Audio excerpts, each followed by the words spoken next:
தமிழக வெற்றிக் கழக தலைவர் விஜயிடம் டெல்லியில் சிபிஐ கிடுக்குப்பிடி விசாரணை நடத்திய நிலையில் 6 மணி நேரத்திற்கு மேலாக நீடித்த அந்த விசாரணை நிறைவு பெற்றிருக்கிறது. அவரிடம் கரூர் சம்பவம் குறித்தான பல்வேறு கேள்விகள் குறித்தும் அவருடைய வருகை, எவ்வளவு நேரம் அங்கு இருந்தார், எப்பொழுது அங்கிருந்து புறப்பட்டு சென்றார், சம்பவம் குறித்து எப்பொழுது அவருக்கு தெரிய வந்தது என்ற பல்வேறு கேள்விகள் சிபிஐ தரப்பிலிருந்து அவர் முன்வைக்கப்பட்டிருக்கிறது. அவற்றிற்கு பதிலளித்திருக்கிறார் தாவேக தலைவர் விஜய். அந்த பதில்கள் ஆவணப்படுத்தப்பட்டிருக்கின்றன. தற்பொழுது விசாரணை முடிவடைந்திருப்பதாகவும் இனிமேல் தேவைப்பட்டால் மீண்டும் சம்மன் வழங்கப்படும் என்றும் ஒரு தகவல் வெளியாகியிருக்கிறது. விசாரணை நிறைவு பெற்றதால் விஜய் உடனே சென்னைக்கு கிளம்புவார் என்ற ஒரு தகவலும் வெளியாகியிருக்கிறது.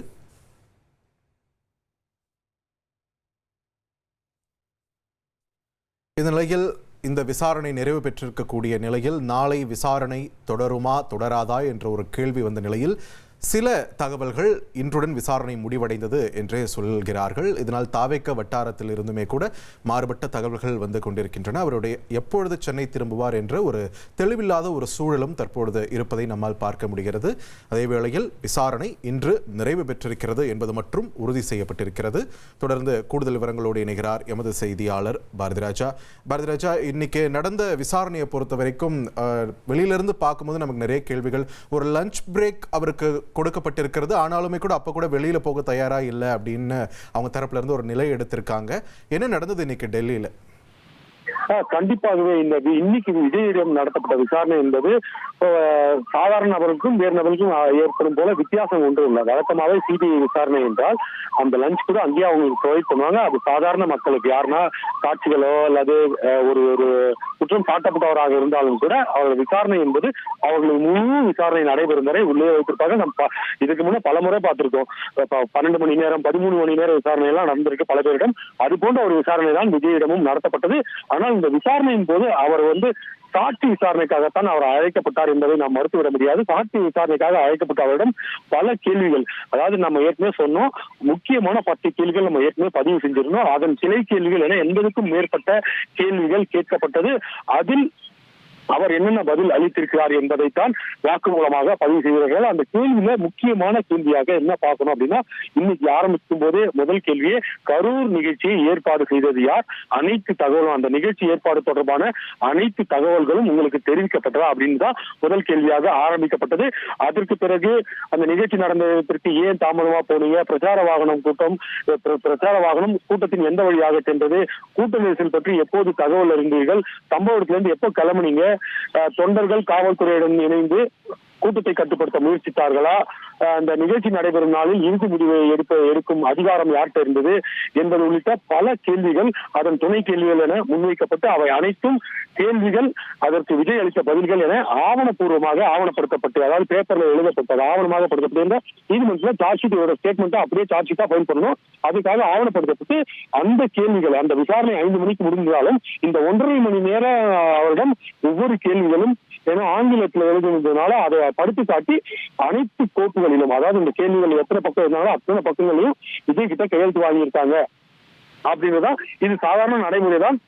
இந்த கேள்விகளை பொறுத்தவரையில் அனைத்து கேள்விகளுக்குமே பதிலளித்திருக்கார். ஆனால் ஒரே ஒரு கேள்விக்கு மட்டும் சில முரண்பாடு இருந்ததாக தற்போது தகவல்கள் வந்து கொண்டிருக்குன்னா, அந்த கேள்வி என்ன அப்படின்னா, கூட்டம் நடந்த இடத்துல இருந்து எனக்கு அந்த காயமடைந்தவர்கள் பற்றியோ அல்லது உயிரிழந்தவர்கள் பற்றியோ தகவல் தெரியாது, நான் கிளம்பிட்டேன் அப்படின்னு பதிவு செஞ்சிருக்காரு. ஆனா கூட்ட நெரிசல் ஏற்பட்டது, காயமடைந்த விவரங்கள் எல்லாம் விஜய்க்கு தெரியும், அவர் சம்பவ இடத்துல இருந்த போதே தெரியும் அப்படின்னு காவல்துறை தரப்புல ஏற்கனவே சாட்சி அளித்திருந்ததாகவும், அந்த அடிப்படையில இந்த ஒரு இடத்துல மட்டும் பெரிய முரண்பாடு இருக்குது அப்படின்றத இந்த ஒரு விஷயம் மட்டும் தெரிய வருகிறது. மற்றபடி பெரிய அந்த அனைத்து கேள்விகளுக்கும் அவர் முறையாக பதிலளித்திருக்கார். அந்த பதில்கள் ஏற்கனவே இந்த விசாரணையில நிகழ்ச்சி ஏற்பாட்டாளராக இருந்த புஷி ஆனந்தாக இருக்கட்டும், அதே போல ஆதவனாக இருக்கட்டும், மற்ற மாவட்ட நிர்வாகிகள் இருக்கட்டும், அவர்கள்ட்ட என்னெல்லாம் ஸ்டேட்மெண்ட் வாங்கினாலும் அதோட ஒப்பீடு பண்ண போறாங்க.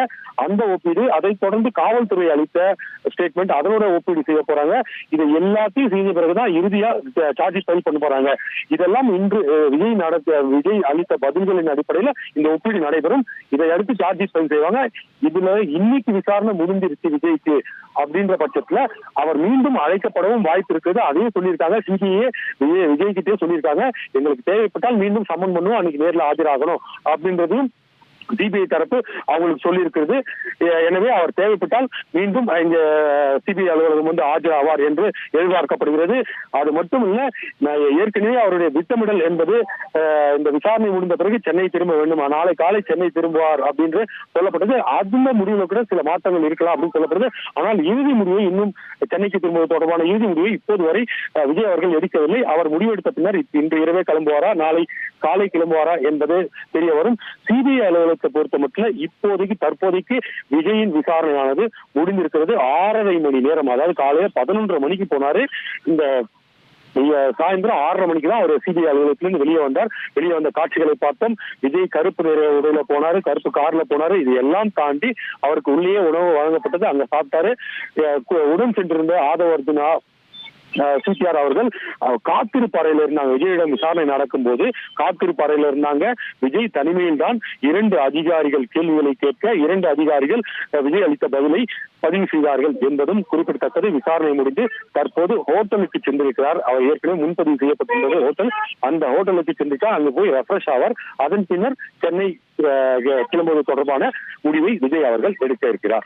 விஜயிடம் சிபிஐ நடத்திய விசாரணை தற்பொழுது நிறைவு பெற்றிருக்கிறது. 7 மணி நேரமாக நடந்த இந்த கிடுக்குப்பிடி விசாரணையானது நிறைவு பெற்று அவர் தான் தங்கியிருக்கக்கூடிய ஹோட்டலுக்கு சென்றிருப்பதாக முக்கிய செய்தியை பார்த்து வருகிறோம். தொடர்ந்து நம்மிடையே அரசியல் விமர்சகர் ஜீவசகாப்தன் இணைப்பில் இணைகிறார். வணக்கம் ஜீவசகாப்தன், இணைப்பில் இருந்தமைக்கு மிக்க நன்றி. இந்த 7 மணி நேர இந்த கிடுக்குப்பிடி விசாரணை, அதில் முன்வைக்கப்பட்ட கேள்விகள், அதில் முரணான பதில்கள், இப்படி நிறைய விஷயங்கள் சொல்லப்பட்டிருக்குது. நீங்களும் ஃபாலோ பண்ணிட்டு இருக்கீங்கன்னு நம்புறேன். உங்களுடைய பார்வை என்ன இது சம்பந்தமா? 7 மணி நேர விசாரணைங்கிறது ஏற்கனவே நடந்து வந்த அரசியல் பேரத்தினுடைய தொடர்ச்சி தான். அதனால இன்னைக்கு இது புதுசா தொடங்கல.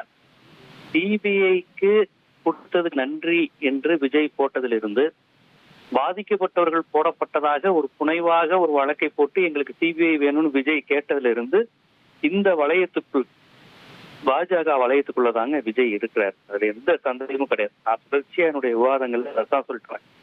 இன்னைக்கு சிபிஐ கிட்ட பாஜகனுடைய கை ஓங்கி இருக்கு.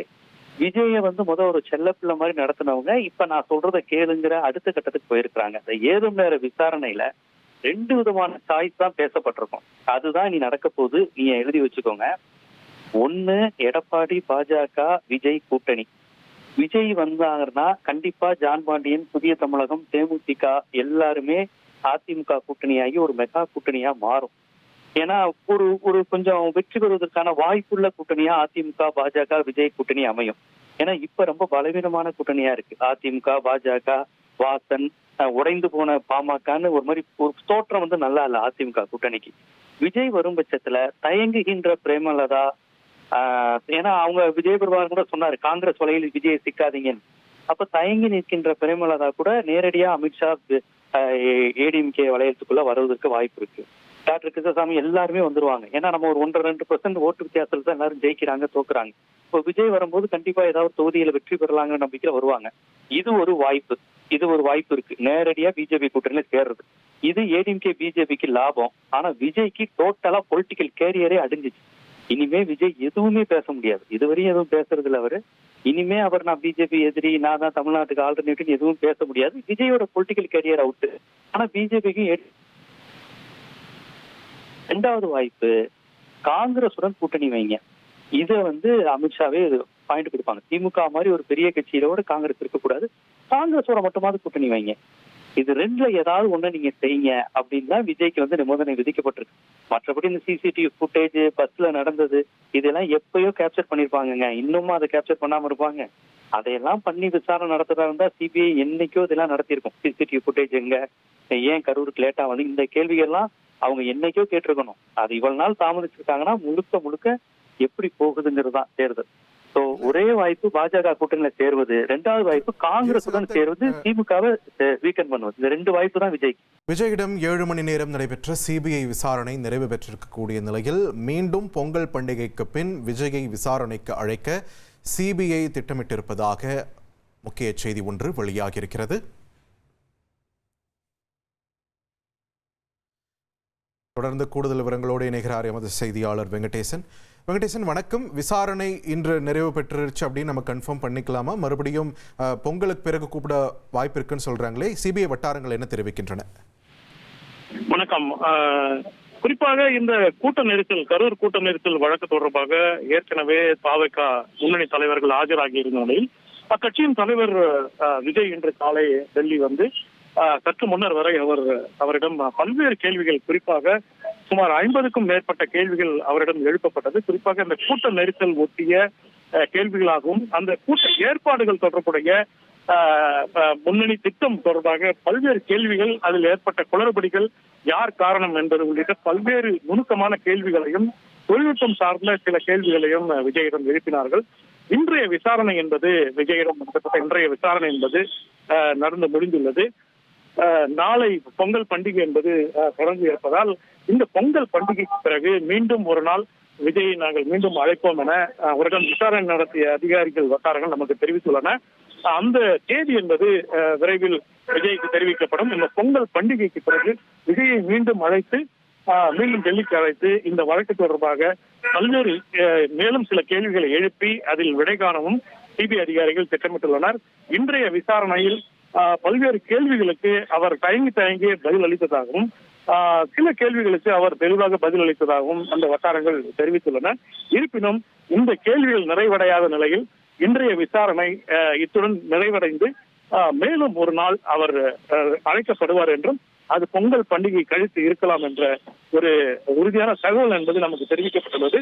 அது ஜனவரி 2வது வாரம் அல்லது 3வது வாரத்தில் அவர் மீண்டும் டெல்லிக்கு அழைக்கப்பட்டு அவரிடம் புலன் விசாரணை நடத்தப்படலாம் என்ற விஷயமும் தற்போது சிபிஐ அதிகாரிகள் நமக்கு தெரிவித்துள்ளனர். நன்றி வெங்கடேசன், உங்களுடைய விரிவான தகவல்களுக்கு. விஜயிடம் இன்று 7 மணி நேரம் நடந்த சிபிஐயின் விசாரணை நிறைவு பெற்றிருக்கக்கூடிய நிலையில் நாளை விசாரணை இல்லை என்ற ஒரு முக்கிய செய்தி வெளியாகியிருக்கிறது. மீண்டும் பொங்கல் பண்டிகைக்கு பின் விஜய் விசாரணைக்கு அழைக்க திட்டமிட்டிருப்பதாகவும் தெரிய வந்திருக்கிறது. சிபிஐ மீண்டும் எப்போது விசாரணைக்கு அழைத்தாலும் விஜய் ஆஜராக வேண்டும் என்று உத்தரவு பிறப்பிக்கப்பட்டிருக்கிறது. இன்று டெல்லி சிபிஐ அலுவலகத்தில் 7 மணி நேரத்திற்கும் மேலாக நடந்த கிடுக்குப்பிடி விசாரணை நிறைவு பெற்றிருக்கக்கூடிய நிலையில் நாளை விசாரணை இல்லை என்று தெரிய வந்திருக்கிறது. இதனிடையே சிபிஐ கேள்விகளை விஜய் எப்படி எதிர்கொண்டார், அவரிடம் என்னென்ன கேள்விகள் முன்வைக்கப்பட்டன, அவருடைய பதில் எவ்வாறு இருந்தது என்று நிறைய எதிர்பார்ப்புகள் அதன் முன்னே இருக்கின்றன. இது ஒரு கியூரியாசிட்டி பில்ட் அரவுண்ட் இட் அப்படின்னே சொல்லலாம். இந்த நிலையில் தொடர்ந்து சிபிஐ விசாரணை இன்று 7 மணி நேரத்திற்கும் மேலாக நீடித்த நிலையில் விஜய் இந்த கேள்விகளை எப்படி எதிர்கொண்டார், அவரிடம் எத்தனை கேள்விகள், என்னென்ன மாதிரியான கேள்விகள் முன்வைக்கப்பட்டன, கிடுக்குப்பிடி விசாரணை என்று சொல்கிறார்களே, இது நேரடி கேள்வி பதிலாக இருந்ததா, எப்படி அமைந்திருந்தது இந்த விசாரணை என்று நம் முன்னே நிறைய கேள்விகள் இருக்கத்தான் செய்கின்றன. சில கேள்விகளுக்கு விஜய் தரப்பிலிருந்து தயங்கி பதிலளித்ததாகவும் நமக்கு தகவல் கிடைத்திருக்கிறது. தொடர்ந்து நமது செய்தியாளர் வெங்கடேசன் இணைப்பில் இணைகிறார். வணக்கம் வெங்கடேசன். இந்த சிபிஐ என்னென்ன மாதிரியான கேள்விகளை முன்வைச்சாங்க அப்படின்ற ஒரு கியூரியாசிட்டி இருந்துகிட்டே தான் இருக்கு. இது எல்லாமே வாய்மொழி கேள்விகளாக இருந்ததா, இல்லை எஸ் ஆர் நோ டைப்ல இருந்துச்சுன்னு சில தகவல் வருது, இல்லை விரிவான எழுத்து கேள்வி பதிலாக இருந்ததா, எப்படி இருந்தது இந்த விசாரணை? நமக்கு கிடைத்திருக்கக்கூடிய தகவலை பதிவு பண்ணுங்க.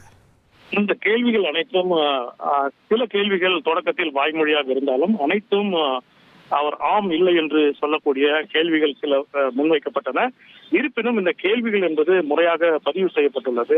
பதிவு செய்யப்பட்டுதான் அந்த கேள்விகள் என்பது கேட்கப்பட்டுள்ளது. குறிப்பாக இந்த கரூர் பொதுக்கூட்டம் எப்போது திட்டமிடப்பட்டது, அதற்கு அரசு தரப்பில் எம்மாதிரியான விளக்கம் என்பது அளிக்கப்பட்டது, அதற்கு தாவேகா சார்பில் எவ்வாறு தொடக்கத்தில் எந்த இடம் கேட்கப்பட்டது, அதற்கான முன்னேற்பாடுகளாக என்னென்னலாம் செய்யப்பட்டன, அவர் கூட்டத்திற்கு வருவதற்கு ஏற்பட்ட தாமதத்துக்கான காரணம் என்ன, அது தொடர்பாக நிர்வாக தரப்பில் என்னென்ன மாதிரியான முன்னேற்பாடுகள் என்பது மேற்கொள்ளப்பட்டன, அது குறித்த தகவல் அவருக்கு தெரிவிக்கப்பட்டனவா, பல்வேறு கேள்விகள் என்பது அவரிடம் எழுப்பப்பட்டது. அவருக்கு தெரிந்த, குறிப்பாக அவர் சார்ந்த ஏற்கனவே அந்த கட்சியின் முன்னணி தலைவர்கள் ஏற்கனவே இந்த விசாரணை என்பது அவர்களிடம் நடத்தப்பட்டு அவர்களிடம் அளித்த பதில்களையும் இன்று அதை வைத்துக் கொண்டு தாவேக தலைவர் அளிக்கும் பதிலை சரிபார்க்கும் ஒரு சூழல் என்பது சிபிஐ அதிகாரிகளுக்கு இன்று ஏற்பட்டு அதுதான் இன்று பெரும்பாலான கேள்விகளுக்கு ஏற்கனவே அளித்த பதில்களுடன் அந்த பதில்கள் இன்று இவர் விஜய் அளித்த பதில் ஒத்து போகிறதா, ஒரு மாதிரியாக இருக்கிறதா அல்லது மாறுபட்டு இருக்கிறதா என்ற ஒரு விசாரணையையும் தற்போது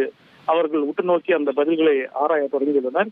அதில் சில கேள்விகளுக்கு அவர் மிக தெளிவாக எவ்வாறு அந்த கூட்டத்திற்கு வந்ததாகவும் மேலும் எவ்வாறு அந்த கூட்ட நெரிசலுக்கு பிறகு எவ்வாறு புறப்பட்டு சென்ற விஷயம் வரை அவர் தெளிவாக சில பதில்கள் அளித்தாலும் இந்த கூட்ட ஏற்பாடு குறித்து சில கேள்விகள் அவர் சில தயக்கமாகவே சில தொழில்நுட்பம் சார்ந்த சில கேள்விகளை அவர் அளிக்கும் போது சில தற்போது தயக்கம் காட்டியதாகவே தகவல் என்பது வெளியாகியுள்ளது. இருப்பினும் இந்த கேள்விகள் முழுவதும் இந்த கரூர் அந்த பிரச்சார கூட்டம் சார்ந்து அந்த ஏற்பாடுகள் மற்றும் முன்னேற்பாடுகள், அதன் பிறகு ஏற்பட்ட அந்த கூட்ட நெரிசல் சார்ந்த அந்த விஷயங்கள் ஒட்டியே முழுவதும் இருந்ததாகவும், இந்த வினாக்கள் மீண்டும் பல்வேறு இந்த கேள்விகள் அனைத்தும் ஏற்கனவே கரூர் மாவட்ட ஆட்சித்தலைவர் மற்றும் காவல் கண்காணிப்பாளர், மாவட்ட அந்த கரூர் டிஎஸ்பி உள்ளிட்டவரிடம் ஏற்கனவே எழுப்பப்பட்டு அந்த பதில்களை ஏற்கனவே சிபிஐ அதிகாரிகள் பெற்று தயாராக வைத்துள்ளனர். இதனிடையே முன்னணி தலைவர்களிடமும் அந்த பதில்கள் என்பது பெறப்பட்டுள்ளன. இதில் மிக மையப்புள்ளியாக பார்க்கப்படும் போது இவருடைய இந்த கட்சியின் தலைவராக இவர் இருப்பதால் இவர் இன்னும் இந்த முதல் தகவல் அறிக்கையில் அவர் பெயர் இடம்பெறவில்லை. அவர் வெறும் விசாரணைக்காக அழைக்கப்படும் போது அவர் எம்மாதிரியான பதிலை அளிக்கிறார் என்பதைதான் அவர்கள் மிக தீவிரமாக இந்த சிபிஐ அதிகாரிகள் மிகவும் கவனத்துடன் அனைத்து பதில்களையும் அவர்கள் குறித்துக் கொண்டார்கள். பொங்கல் பண்டிகை தொடங்குவது என்பதால் இன்றைய விசாரணை 7 மணி நேர விசாரணை என்பது இன்று நிறைவு செய்து கொண்டு பொங்கல் பண்டிகை கழித்து வேறொரு நாள் அவருக்கு மீண்டும் முறையாக தேதி அளிக்கப்பட்டு அவரை மீண்டும் அழைத்து விசாரிக்கவே சிபிஐ திட்டமிட்டுள்ளது. இது தொடர்பாக மேலும் சில கேள்விகள் சிபிஐ என்பது ஒரே இன்று இந்த விசாரணை நடைபெறக்கூடிய அதே சூழலில் கரூரிலும் களத்திலும் அவர்கள் சிபிஐ அதிகாரிகள் காவல்துறையிடம் தொடர்ந்து விசாரணை என்பது நடத்தி வருகிறார்கள். இந்த விவகாரத்தில் அவர்கள் மாதந்தோறும் முன்னேற்ற அறிக்கை, விசாரணை குறித்த முன்னேற்ற அறிக்கையை அந்த உச்சநீதிமன்றம் அமைத்துள்ள அந்த கண்காணிப்பு குழுவிடம் அளிக்க வேண்டிய தேவை என்பது சிபிஐக்கு உள்ளதால் அவர்கள் இந்த விசாரணையை மிக தீவிரப்படுத்தியுள்ளனர். விரைவில் இந்த வழக்கு உச்சநீதிமன்றத்தில் வரும்போது குறைந்தபட்சம் ஒரு முதல் கட்ட அறிக்கை, இந்த விசாரணையின் முன்னேற்ற அறிக்கையை அவர்கள் அளித்தே ஆக வேண்டும். இத்தனை பேர்கள் நாங்கள் விசாரணை நடத்தினோம், இவ்வாறெல்லாம் விசாரணை என்பது இந்த கோணத்தில் சென்று கொண்டிருக்கிறது, எப்போது இந்த குற்றப்பத்திரிகை தாக்கல் செய்யப்படும், இந்த ஏற்கனவே தமிழ்நாடு காவல்துறை அந்த பதிவு செய்த முதல் தகவல் அறிக்கையில் ஏதேனும் மாற்றம் உள்ளதா, இதில் வேறு ஏதேனும் குற்றம் சாட்டப்பட்ட நபர்களை இணைக்க வேண்டுமா அல்லது நீக்க வேண்டுமா உள்ளிட்ட விவகாரங்களை சிபிஐ அதனுடைய சட்ட வல்லுநர்களிடம் மிக தீவிரமாக ஆலோசித்த பிறகு அந்த குற்றப்பத்திரிகையை விரைவில் தாக்கல் செய்யவும் திட்டமிட்டுள்ளது. எனவே இந்த விசாரணை என்பது தீவிரமடைந்துள்ளதை நாம் பார்க்க முடிகிறது. இந்த கரூர் கூட்ட நெரிசல் வழக்கு என்பது மிக முக்கியமான வழக்காக சிபிஐ அதிகாரிகள் பார்த்து இந்த வழக்கிற்கு விரைவாக தீர்வு காணவும் அது தொடர்பான புலன் விசாரணையை துரிதப்படுத்தவும் திட்டமிட்டுள்ளனர். பொங்கல் பண்டிகை கழித்து இந்த புலன் விசாரணை என்பது மீண்டும் சூடுபிடிக்கும் என்று எதிர்பார்க்கப்படுகிறது. வெங்கடேசன், இப்போ விசாரணை இன்று நிறைவு பெற்றிருக்கக்கூடிய நிலையில இன்று இரவே அவர் சென்னைக்கு புறப்படுவதற்கு சம்பந்தமாக ஏதாவது தகவல் இருக்கா, இல்ல நாளை தான் புறப்பட இருக்கிறாரா? அவர் தங்கியுள்ள ஓட்டலில் இந்த ஜனநாயகன் படம் ஏற்கனவே அதனுடைய தயாரிப்பு நிறுவனம் ஏற்கனவே மேல்முறையீடு மனு தாக்கல் செய்துள்ளது. அந்த மனு நாளைய விசாரணைக்கு வரும் என்று எதிர்பார்க்கப்பட்ட நிலையில் அது தொடர்பான சட்ட வல்லுநர்களுடனும் இன்று நடந்த இந்த புலன் விசாரணை குறித்த சில கேள்விகள், சில பதில்களுடன் சட்ட வல்லுநர்கள் அவர் ஆலோசனை நடத்த திட்டமிட்டுள்ளார். அவர் தங்கியுள்ள நட்சத்திர ஹோட்டலில் சட்ட வல்லுநர்கள் சென்று அவர்களுடன் ஆலோசனை நடத்திவிட்டு இன்று இரவே அவர் புறப்பட திட்டமிட்டிருந்தாலும் வானிலை காரணமாக அதையும் அவர்கள் கருத்தில் கொண்டு இன்று இரவே புறப்படுவதா அல்லது நாளை காலை புறப்படுவதா என்பதை அவர்கள் இன்னும் முடிவு செய்யவில்லை. அது தனி விமானம் என்பதால் அவர்கள் எப்போது வேண்டுமானாலும் புறப்பட்டு செல்லலாம். அதற்கான சில முன்னறிவிப்பை மட்டுமே அவர்கள் விமான துறைக்கு அவர்கள் அளிக்க வேண்டும். அதன் பிறகே அவர்கள் புறப்பட்டு செல்வார்கள். அவர்களுக்கு இன்று வந்த வேலை என்பது பாதி கடல் தாண்டியதுக்கான இன்று விசாரணை என்பது மீதி கடல் அப்படியே உள்ளதால் அது சார்ந்த கேள்விகளுக்கு எப்படியெல்லாம் பதிலளிக்க வேண்டும் என்ற விஷயத்தையும் ஜனநாயகன் படம் வெளியீடு என்பது மிக பெரிய சிக்கலாக மாறியுள்ளதால் அது குறித்த சட்ட ஆலோசனையும் அவர் இந்த சார்ந்த தயாரிப்பு நிறுவனம் சார்ந்த அந்த சட்ட வல்லுநர்கள் ஈடுபடுவார் என்று எதிர்பார்க்கப்படுகிறது. ரைட். வெங்கடேசன், இப்போ இவர் டெல்லிக்கு வராருன்னொடனே நிறைய பேர் நினைச்சிட்டு இருந்தது தாவேக்காவினரும் அங்கே வந்து குழுமிடுவாங்க, கூட்டம் கூடிடுமோ அப்படின்ற மாதிரியான விஷயங்கள்லாம் இருந்தது. இன்னைக்கு டெல்லியில் என்ன நடந்தது? தாவேக்காவினர் யாரேனும் அங்கே வந்திருந்தார்களா? அங்கே அலுவலகம் முன்பு யாரேனும் கூடியிருந்தார்களா? வழக்கமாக டெல்லி சிபிஐ அலுவலகம் அமைந்துள்ள இடம் என்பது மிக மிக முக்கியமான அலுவலகங்கள், குறிப்பாக சிஜிஓ காம்ப்ளெக்ஸ் எனக்கூடிய சென்ட்ரல் கவர்மெண்ட் ஆபீசஸ் காம்ப்ளெக்ஸ். இதில்தான் மத்திய அரசின் துணை ராணுவ படையின் அனைத்து அலுவலகங்களும் பல்வேறு முக்கிய அமைச்சகங்களின் அலுவலகங்களும் இந்த லோதி சாலையில் தான் அமைந்துள்ளது. இந்த பகுதியில் பாமர மக்கள் குறிப்பாக அங்கு அமைந்துள்ள கடைகளுக்கு முன்னர் 5 நிமிடங்களுக்கு முன் கூடினாலே அங்கு இருக்கிற காவலர்கள் நீங்கள் யார் என்று நிச்சயமாக விசாரித்து அவர்களை அங்கிருந்து விரட்டவே செய்வார்கள். சில தாவேகா கட்சியினர் கொடியுடன் வந்து காலையில் முழக்கமிட்டனர். இவ்வாறு சில நேரங்களில் அவ்வாறு முழக்கமிடுவது விசாரிக்கப்படும் நபருக்கு அது மிகப்பெரிய சிக்கலாக ஏற்படுத்தும் என்பது ஏற்கனவே பல்வேறு வழக்குகளில் அது சுட்டிக்காட்டப்படும். எனவே இது குறித்து அவர்கள் எச்சரிக்கையுடனே ஆதரவு தெரிவிக்கும் வகையில் சிலர் வந்தாலும் ஆங்காங்கே குழுமி எப்படியாவது அவர்களுடைய தலைவரை பார்த்துவிட வேண்டும், அவர் வெளியே வரும்போது ஒரு வீடியோ எடுத்துவிட வேண்டும் என்ற நோக்கில் பல்வேறு டெல்லியை சார்ந்த தாவேக்காவினர் வந்திருந்தாலும் பெரிய அளவில் அந்த கூட்டம் என்பது எதிர்பார்த்த அளவில் கூட்டம் என்பது இல்லை. இன்னும் கடுமையான கெடுபிடி அந்த ஒட்டுமொத்த சாலையின், குறிப்பாக அந்த லோதி ரோடு அமைந்துள்ள அந்த சிபிஐ அலுவலகம் அமைந்துள்ள ஒருபுற சாலை என்பது சாலை தடுப்புகளால் முழுவதுமாக மூடப்பட்டிருந்தது. எனவே சிபிஐ அலுவலகத்தில் எதிரில் உள்ள சாலையில் மட்டுமே பொதுமக்களும் வாகனங்களும் செல்ல அனுமதிக்கப்பட்டன. ரைட், நன்றி வெங்கடேசன், உங்களுடைய விரிவான தகவல்களுக்கு. நம்முடைய மூத்த பத்திரிகையாளர் பிரியன் அவர்கள் இணைப்பில் இணைகிறார். வணக்கம் திரு பிரியன், இணைப்பில் இருந்தமைக்கு மிக்க நன்றி. இந்த விசாரணை அப்படின்ற ஒரு விஷயமே மொத்தமாக என்டிஏ கூட்டணிக்கு அவரை இழுப்பதற்கான ஒரு முயற்சின்னு குற்றச்சாட்டு ஒரு பக்கம் சொல்றாங்க. இன்னொரு பக்கம் அவரு கருப்பு சட்டை போட்டுட்டு இன்னைக்கு விசாரணைக்கு ஆஜராயிருக்காரு. த என்டையர் அரசியல் அரௌண்ட் திஸ் விவகாரம், இந்த விவகாரத்தை சுற்றி நடந்துட்டு இருக்கிறத உங்களோட பெர்செப்ஷன் என்ன? இல்ல, அதாவது வந்து என்னோட பெர்செப்ஷனோட விஜயோடைய பெர்செப்ஷன் பாருங்க. சிபிஐ பத்தி அவர் என்ன சொன்னார், பாஜக RSS ஓட கைப்பாவை சிபிஐ. ஸோ அவருக்கு ஒரு அபிப்பிராயம் இருக்கு சிபிஐ பத்தி. அப்போ சிபிஐ எதற்காக பயன்படுகிறது என்றதை அவர் நல்லா உணர்ந்திருக்கார். ஸோ இன்னைக்கு வந்து கரூர் விஷயத்துல வந்து என்கொயரி நடத்த வேண்டியதுதான். விஜயை விட்டுட்டு அந்த என்கொயரி கம்ப்ளீட் ஆகாதுன்றது தெரிஞ்ச விஷயம்.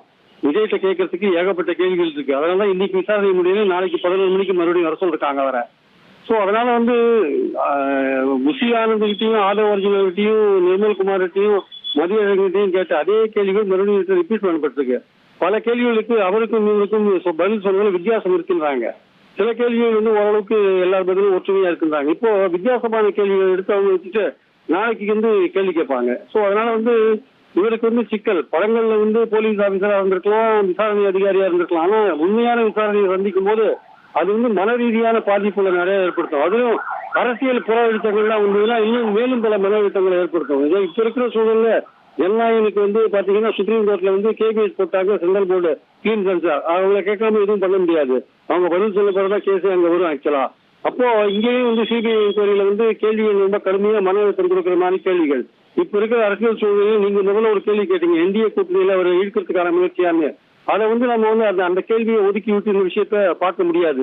அதே மாதிரி ஜனநாயகம் டெல்லி சம்பந்தப்பட்ட விஷயமும் இதுல இருக்கு. ஸோ விஜயை பொறுத்த மட்டும் ஒரு சிக்கலான ஒரு ஏரியால catch 22 ஆங்கிலத்துல சொல்லுவாங்க. அந்த catch 22 பொசிஷன்ல அவர் வந்திருக்காரு. ரொம்ப சிக்கலான பொசிஷன்ல வந்திருக்காரு. இருந்தாலும் அவர் என்ன எதிர்பார்க்கிறார் சிபிஐ அவர்கிட்ட என்ன எதிர்பார்க்குது, இல்ல பாஜக அவர்கிட்ட என்ன எதிர்பார்க்குது, விஜய் பாஜக என்ன எதிர்பார்க்கிறாரு. கடந்த 1 மாச காலமாக பாஜகவை தீவிரமாக விமர்சிக்காமல் இருந்து வந்தார் விஜய் என்பதை முக்கியமா நம்ம கவனிக்கணும்.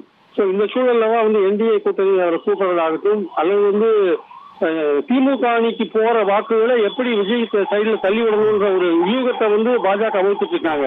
அதுக்கு எந்த வகையில வந்து விஜய் உதவி செய்வார் என்ற விஷயத்தை வந்து பாஜக யோசிச்சுட்டு இருக்காங்க. அந்த வகையில எந்த வகையில உதவியா இருப்பார் விஜய் அப்படின்ற ஒரு விஷயமாகட்டும். ஸோ இது போன்ற பல அரசியல் விஷயங்கள்லாம் இருக்கு. ஸோ இன்னும் ஒரு 10-15 நாள்ல வந்து என்ன மாதிரியான அழுத்தம் விஜய்க்கு கொடுக்கப்பட்டது என்பது நமக்கு புரிய வரும். ஸோ இப்போதைய சூழலில் நாளைக்கு விசாரணை தொடரும் போது நிச்சயமாக விஜய்க்கு வந்து தொடர்ந்து ஒரு மன அழுத்தம் கொடுப்பதற்கான வாய்ப்புகள் இருக்கு என்பதுதான் என்னுடைய கருத்து. பிரியன், இப்போ இது கூட்டணி அரசியலை வந்து எப்படியாவது இல்லை புகுத்தணும், அதுக்காக இது நடவடிக்கை தான் இது அப்படின்ற மாதிரியான குற்றச்சாட்டுகள் ஒரு பக்கம் போயிட்டு இருக்கு. இன்னொரு பக்கம் இங்கே தமிழகத்தில் ஈக்குவேஷன் மாறுமான்னு ஒரு பார்வையும் வந்துட்டு தான் இருக்கு. பிஜேபியோட சேரணும்னு இவங்க எதிர்பார்க்குறாங்க. இதே நேரத்தில் காங்கிரஸ் நட்புக்கரம் நீட்டுறதையும் நம்ம தொடர்ந்து பார்த்துட்டு இருக்கோம். ஒருவேளை இதுவுமே இதில் ஒரு கணக்கு தானோ, டிஎம்கே கூட்டணியை உடைக்கணும் அப்படின்றதுக்கான ஒரு கணக்கு தானோ? இல்ல, அதாவது இதுல வந்து அடிப்படையான விஷயம் வந்து திமுகவுக்கு போற ஓட்ட எவ்வளவு தூரம் விஜய்க்கு தள்ளி விட முடியும்ன்றது அதான் முதல் பிளான் ஆக்சுவலா. அதன் மூலமாக அதிமுகவுக்கு குறைவான ஒரு சேதத்தை உண்டாக்கணும்.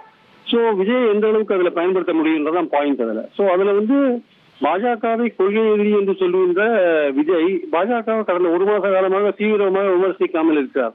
அதே சமயம் பார்த்தீங்கன்னா காங்கிரஸோட வந்து ஒரு பேச்சுவார்த்தை நடத்தி கொண்டிருக்கிறார் என்ற ஒரு விஷயமும் போயிட்டு இருக்கு. ஆனால் காங்கிரஸோட ஒரு இணைய என்ன ஆகுதுன்னா வந்து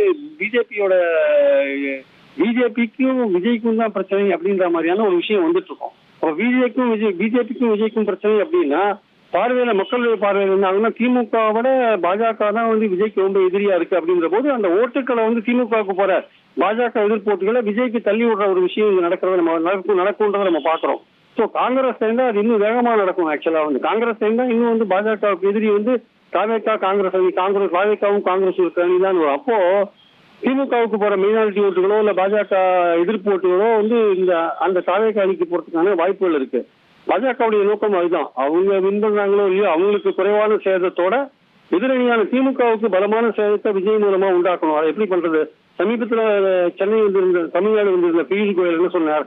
அவர் வந்து ஒரு ஸ்பாயிலர், அவரை தனியாவே விட்டுருங்க, அவர் ஸ்பாயில் பண்ணுவாருன்னார்.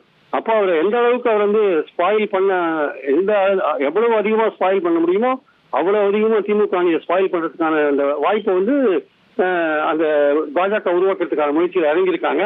ஆனால் அதே சமயம் பாஜக என்ன நினைக்கிறதோ அதை வந்து விஜய் செய்ய வேண்டிய அவசியம் இருக்கு. விஜய் என்ன சிபிஐ எதிர்பார்க்கிறாரோ, அதாவது வந்து சதி போன்ற விஷயங்கள்லாம் சொல்லியிருக்காருல்ல, அந்த மாதிரி விஷயங்களை வந்து சிபிஐ ஓகே பண்ணாங்கன்னா தான் இந்த விஷயங்கள்லாம் நடக்கும். ஸோ பாஜக வச்ச சில விஷயங்கள் இன்னைக்கு விஜய்கிட்ட நடக்கலைன்றதான் உண்மை. அதனால தான் என்கொயரி நாளைக்கு போயிருக்கு. ரைட், நன்றி திரு பிரியன். இணைப்பில் வந்து உங்களுடைய கருத்துக்களை பகிர்வு செய்தமைக்கு. நேர்களை, சிபிஐ விசாரணை இன்று நிறைவு பெற்றிருக்கிறது. இதனைத் தொடர்ந்து தாவேக தலைவர் விஜய் தான் தங்கியிருந்த ஹோட்டலுக்கு புறப்பட்டு சென்றிருக்கிறார். இன்று காலை 11:30 மணி அளவில் தொடங்கிய விசாரணை மதிய உணவு இடைவேளைக்கு பிறகு மாலை 6:30 மணி அளவில் நிறைவு பெற்று அவர் தனது அறைக்கு சென்றிருக்கிறார். இது தொடர்பான முக்கிய செய்தியை நாம் பார்த்து வருகிறோம். டெல்லியில் 7 மணி நேரம் நடைபெற்ற சிபிஐ விசாரணை நிறைவு பெற்று விஜய் தான் தங்கியிருக்கக்கூடிய ஹோட்டல் அறைக்கு சென்றிருக்கிறார். இந்த நிலையில் டெல்லியில் இன்று இரவு தங்கி சட்ட ஆலோசனை மேற்கொள்ள இருக்கிறார் தாவேக தலைவர் விஜய் என்று முக்கிய செய்தி வெளியாகியிருக்கிறது. இன்று இரவு ஓய்வுக்கு பின்பு காலையில் சென்னைக்கு திரும்ப திட்டமிட்டிருப்பதாகவும் தகவல் வெளியாகியிருக்கிறது. இன்று இரவு சட்ட ஆலோசனையில் ஈடுபடுகிறார் தாவேக தலைவர் விஜய் என்பதை முக்கிய செய்தியாக பார்க்கிறோம். சிபிஐ அலுவலகத்தில் டெல்லியில் விசாரணைக்காக விஜய் ஆஜராகியிருந்தார். சுமார் 7 மணி நேரம் அந்த விசாரணை நடைபெற்றது. சரி, நம்ம எல்லாருக்கும் தெரியும், 3 மாதத்திற்கு முன்னாடி கரூரில் ஏற்பட்ட கூட்ட நெரிசலில், அந்த தாவேகா கூட்டத்தில் விஜய் வந்தபோது அங்கே ஏற்பட்ட கூட்ட நெரிசலில் சிக்கி 41 பேர் உயிரிழந்தார்கள், சுமார் 60 பேர் காயமடைந்தார்கள். இது நாடு முழுவதும் மிகப்பெரிய அதிர்வலைகளை ஏற்படுத்தி இருந்தது. சிறப்பு புலனாய்வு குழு விசாரித்தது. ஆனால் தாவேகா சார்பாகவே என்ன சொன்னாங்க அப்படின்னா, குறிப்பாக திரு ஆதவ் அர்ஜுன் சிபிஐ விசாரிக்க வேண்டும் என்றும் சொல்லியிருந்தார். இது சம்பந்தப்பட்ட வழக்கும் நீதிமன்றங்கள் இருந்தது. ஃபைனலாக உச்சநீதிமன்ற உத்தரவின் அடிப்படையில் சிபிஐ மறுபடியும் ஒரு எஃப்ஐஆர் ரெஜிஸ்டர் பண்ணி இந்த வழக்கை விசாரணைக்கு எடுத்தாங்க. சிபிஐயை பொறுத்தவரை ஸ்பெஷல் கிரைம் பிரான்ச் என்றும் இருப்பார்கள், அவர்கள் விசாரிப்பார்கள் என்று எதிர்பார்க்கப்பட்டது. ஸ்பெஷல் கிரைம் பிரான்ச் 1, 2, 3 என்று டெல்லியில் ஹெட் குவார்ட்டர்ஸில் இருக்காங்க. அதே போல் சென்னை சிபிஐலையும் ஸ்பெஷல் கிரைம் பிரான்ச் இருக்காங்க. ஆனால் ஸ்பெஷல் கிரைம் பிரான்ச் இதை கையில் எடுக்கல. ஆன்டி கரப்ஷன் விங் அவங்க தான் இதை கையில் எடுத்தாங்க. ஆன்டி கரப்ஷன் விங் இதை வந்து கையில் எடுத்து விசாரித்து வராங்க. ஆனால் போலீஸ் வட்டாரங்களில் என்ன சொல்கிறாங்கன்னா, அது வந்து சிபிஐயின் முகாந்திரத்திற்கு உட்பட்டது. யார் இந்த வழக்கை எடுக்கணும், விசாரிக்கணும், அதெல்லாம் சிபிஐ முடிவு செய்யும். அதனால் அதை பெருசாக ஒன்றும் கொஸ்டின் பண்ண முடியாது. சிபிஐ யாருக்கு அலாட் பண்ணுறாங்களோ, இப்போ ஆன்டி கரப்ஷன் விங்குக்கு அலாட் பண்ணியிருக்காங்க அப்படின்னா அவங்க தான் எடுத்து விசாரிப்பாங்க அப்படின்னு சொல்லியிருக்காங்க. அதே போல் அவங்க எடுத்து மறுபடியும் ஒரு எஃப்ஐஆர் ரெஜிஸ்டர் பண்ணி அவங்க விசாரணையை ஆரம்பிச்சிருக்காங்க. இதெல்லாம் ஒரு பக்கம் இருக்கையில் கோர்ட் என்று வரும்பொழுது அதனுடைய ஜூரிஸ்டிக்ஷன் அது கரூர் தான் இருக்கும், கரூர் நீதிமன்றத்தில் தான் இருக்கும். சரி, என்னாச்சு? ஏற்கனவே தாவேகாவுடைய நிர்வாகிகள்கிட்ட விசாரணை நடத்தி விட்டார்கள். புஷி ஆனந்த் ஆகட்டும், ஆதவ் அர்ஜுனா ஆகட்டும், சிபிஐ முன்னாடி அப்பியர் ஆகி அவங்க தங்களுடைய வாக்குமூலங்களை பதிவு செஞ்சுருக்காங்க. ஒரு பக்கம் போலீஸுக்கும் சிபிஐ என்ன பண்ணியிருக்காங்க, போலீஸுக்கும் சம்மன்ஸு கொடுத்துருக்காங்க, நீங்கள் ஆஜராகணும்னு சொல்லியிருப்பாங்க. குறிப்பாக திரு டேவிட்சன் தேவாசீர்வாதம் அவர்கள் இப்போ டிஜிபியாக இருக்கிறார் ஆர்ம்டு ஃபோர்ஸஸில், ஆயுதப்படையில். எந்நேரம் வேண்டுமானாலும் தமிழக சட்ட ஒழுங்கு டிஜிபியாக கூட அவர் நியமிக்கப்படலாம் என்று போலீஸ் வட்டாரங்களில் பேசப்படுகிறது.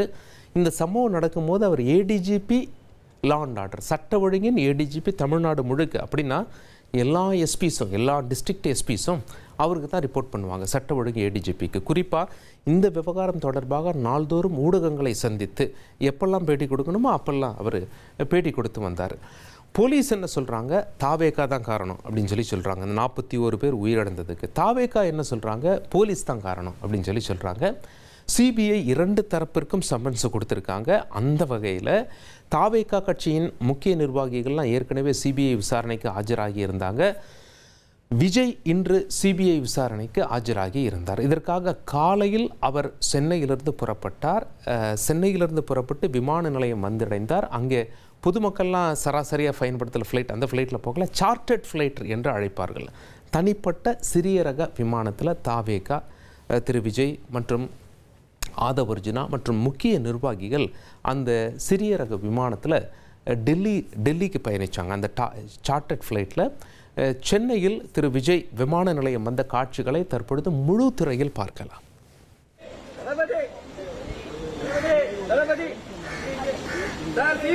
எப்படி இருக்கும் சார்?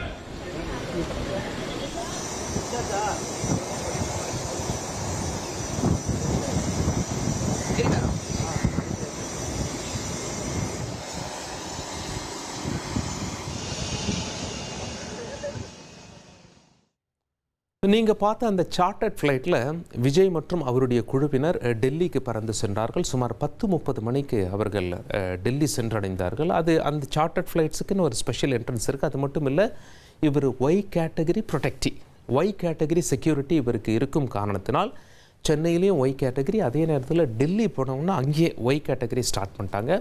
அங்கே உள்ள ஆஃபீஸர்ஸ் எல்லாம் வந்துட்டாங்க. விஜய் அங்கேருந்து அழைச்சி சென்றாங்க. ஏற்கனவே அவர் டெல்லியில் ஒரு மிகப்பெரிய நட்சத்திர ஹோட்டலில் அவர் ரூம் புக் பண்ணியிருந்தார். ரெஃப்ரெஷ் ஆகிட்டு சிபிஐ ஆஃபீஸுக்கு போனோன்னு அதே மாதிரி அவர் சிபிஐ ஆஃபீஸு சென்று சேர்ந்தார். விஜய் முதல்ல டெல்லி வந்தடைந்த காட்சிகளை பார்க்கலாம்.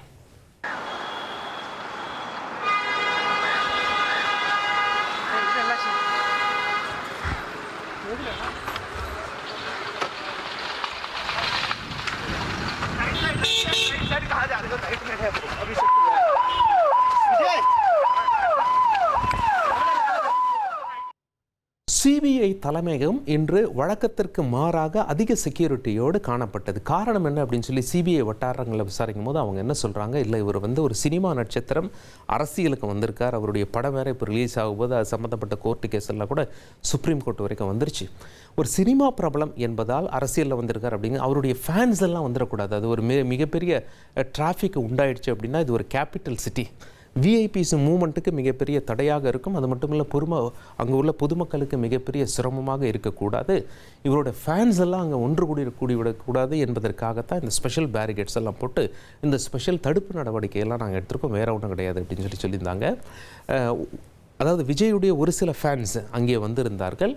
விஜய் சிபிஐ ஆஃபீஸுக்குள்ள நுழையும் காட்சிகளை தற்பொழுது பார்க்கலாம்.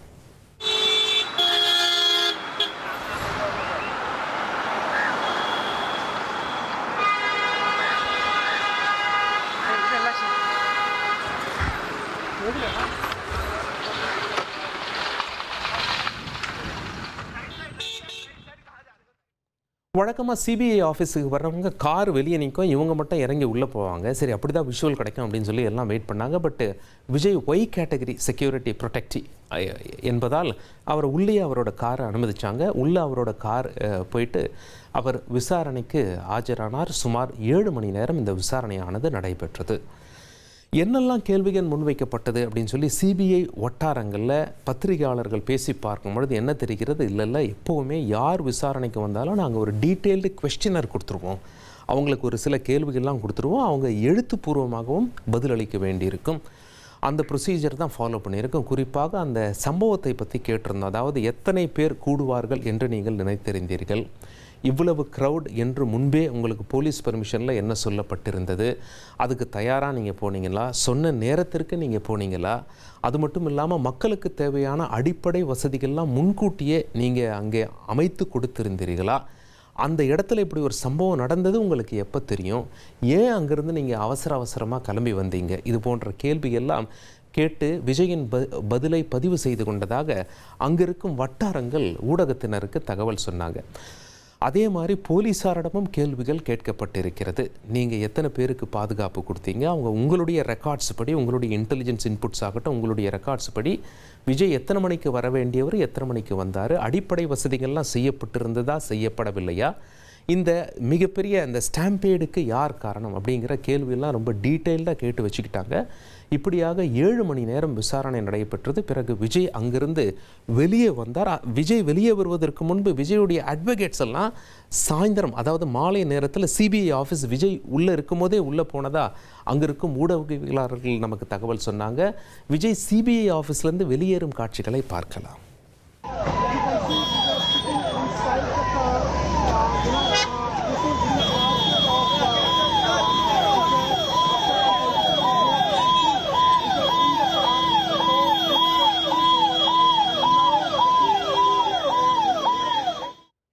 ஏஎன்ஐ செய்தி நிறுவனம் என்ன சொல்லியிருக்காங்க அப்படின்னா, சிபிஐ என்ன சொல்லியிருக்காங்க, இன்னும் விசாரணை முடியல, மறுபடியும் நாங்கள் அழைப்போம், அப்போது விஜய் வந்து மீண்டும் ஆஜராவார் அப்படின்னு சொல்லியிருக்காங்க. அதனால் மீண்டும் விஜய் சிபிஐ விசாரணைக்கு ஆஜராக வேண்டியிருக்கும் என்றே நமக்கு தெரிகிறது. போலீஸ் கொடுத்த ஸ்டேட்மெண்ட்ஸு, விஜய் கொடுத்த ஸ்டேட்மெண்ட்ஸு ரெண்டுத்தையும் வச்சு ஒப்பிட்டு பார்ப்பார்கள் சிபிஐ அதிகாரிகள் என்றும் நமக்கு தெரிகிறது.